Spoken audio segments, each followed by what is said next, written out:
நம்ம ஃபேஸ் பண்ணதுலயே இதுதான் ரொம்ப டஃப்பான சுச்சுவேஷன் நினைக்கிறேன் சிவா. ஏன் அப்படி சொல்ற? ஒரு பக்கம் அந்த மோனிகா எப்படியாவது நம்ம ஃபேமிலியை அவமானப்படுத்தணும்னு சுத்திட்டு இருக்கான். இன்னொரு பக்கம் இந்த கபிலன் எங்க போயிருக்கான், வர்மா அவனுக்கு என்ன வேலை கொடுத்திருக்கான்னு எதுவுமே தெரியல. இப்படி ரெண்டு பக்கத்துல இருந்தும் பிரச்சனை அதிகமா இருக்கு. அதான் ஒரு மாதிரி கன்ஃபியூஸ்டா இருக்கு. நாம எங்கேயாவது தப்பு பண்ணிருக்கோமோ? நாம போற ரூட் கரெக்ட் தான்னு உங்களுக்கு தோணுதா சிவா? எனக்கும் கூட அந்த டவுட் இருக்கு. ஒருவேளை அப்படி இருந்தா அதை நம்ம உடனே மாத்திக்கிறது நல்லது. ஏன்னா ஃபேமிலி, ஒர்க் இது ரெண்டுமே நமக்கு ரெண்டு கண்கள் மாதிரி. இது ரெண்டையுமே நல்லபடியா பாத்துக்கிறது தான் நமக்கு நல்லது. முதல்ல இந்த மோனிகாவோட பிரச்சனைக்கு ஒரு முடிவை கட்டணும். சும்மா இப்படியே யோசிச்சுட்டு இருந்தோம்னா வேலைக்கு ஆகாது. நான் இப்பவே போய் ரித்திகா கிட்ட பேசுறேன். ஐலி, அவகிட்ட பார்த்து பேசு. நாம ரித்திகாவை விசாரிக்கிறது அக்காவுக்கு தெரியக்கூடாது. அப்புறம் அக்கா ரித்திகாவை வேற மாதிரி டீல் பண்ண ஆரம்பிச்சிருவாங்க.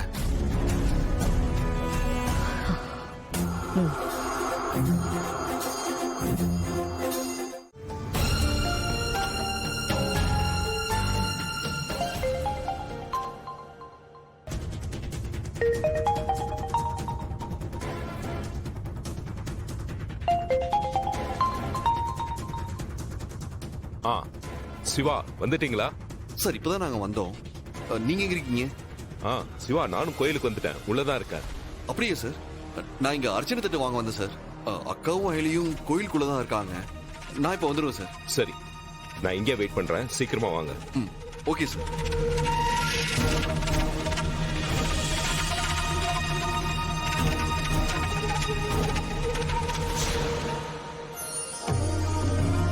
அண்ணி, விநாயகரை கூப்பிட்டுட்டு போலாம்.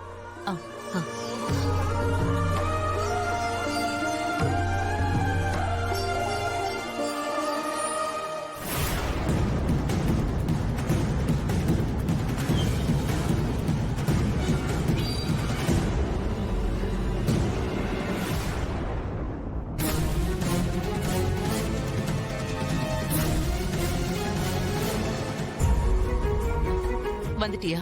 வா போலாம். இந்தாங்க. என்ன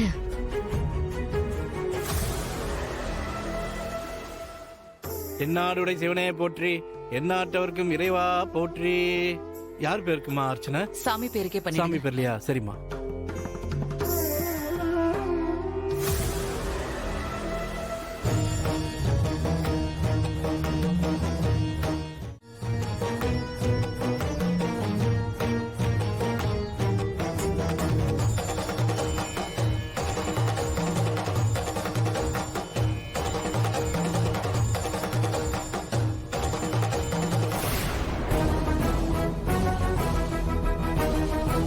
ஐலி, சார் வந்துட்டாரு.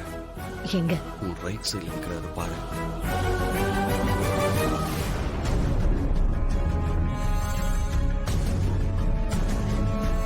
சிவா, சவர கோயில வெயிட் பண்ண சொல்லுங்க. சரி.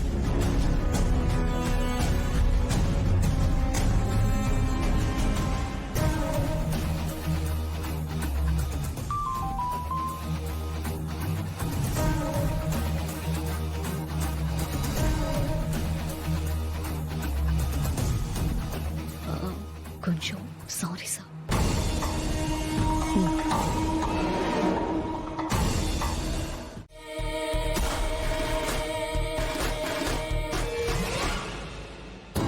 என்ன செழியன், மாமியார் வீட்டுக்கு போனதுல இருந்து ஆள் பார்க்க பிரைட்டா இருக்க. உண்மையிலேயே இந்திராணி உன்னை அவ்வளவு நல்லா பாத்துக்கிறாளா? அவ அப்படிப்பட்ட ஆள் இல்லையே. அவளை பத்தி பேச உனக்கு எந்த தகுதியும் கிடையாது. தேவையில்லாம பேசிக்கிட்டு இருக்க வேண்டாம். எனக்கு நிறைய வேலை இருக்கு. என்ன எதுக்கு வர சொன்ன? விஷயத்த சொல்லு. 6 மாசம் தான் இருக்க போறதா சொல்லிட்டு தானே அங்க போனீங்க. அதுல 3 மாசம் ஓடிருச்சு. இன்னும் 3 மாசம் தான் இருக்கு. உன்னை இந்திராணி இன்னும் ஏறெடுத்து பார்க்கலன்னு எனக்கு நல்லாவே தெரியும். இன்னும் 3 மாசம் இல்ல, 3 வருஷம் ஆனாலும் அவ உன்னை கண்டுக்க போறதே இல்ல. சோ அதான் நீ என்ன பண்ண போறேன்னு கேட்டுட்டு போலான்னு வந்தேன். இன்னும் 3 மாசத்துல திரும்ப வந்துருவல்ல? 3 மாசம் இல்ல, 3 வருஷம் இல்ல, இனி 30 வருஷம் ஆனாலும் நான் இந்திராணி கூட தான் இருப்பேன். அவ என்னை ஏத்துக்கிட்டாலும் சரி, ஏத்துக்கலனாலும் சரி. எனக்கு இந்திராணியை பத்தி நல்லா தெரியும். அது மட்டும் இல்ல, என்னைக்கா இருந்தாலும் என்னோட இந்திராணி கண்டிப்பா ஒரு நாள் என்ன புரிஞ்சுப்பான்னு நம்புறேன். என்ன மோனிகா, நான் திரும்பி வருவேன்னு மட்டும் கனவு காணாத. அது கண்டிப்பா நடக்காது. நான் கனவெல்லாம் காணல செழியன், பிராக்டிக்கலா தான் சொன்னேன். ஒருவேளை உனக்கு அங்க இருக்க முடியாத அளவுக்கு ஏதாவது ப்ராப்ளம் வந்துச்சுன்னா யோசிக்கவே யோசிக்காத, என்கிட்ட வந்துரு. உனக்காக நான் எப்பவுமே வெயிட் பண்ணிட்டு இருப்பேன். நீ இன்னும் திருந்தல. இந்திராணி கிட்ட எவ்வளவு அசிங்கப்பட்டாலும் ஏன் இப்படி திரும்ப திரும்ப வந்துகிட்டே இருக்க? நீ இதுக்கு தான் என்ன பார்க்கணும்னு சொன்னியா?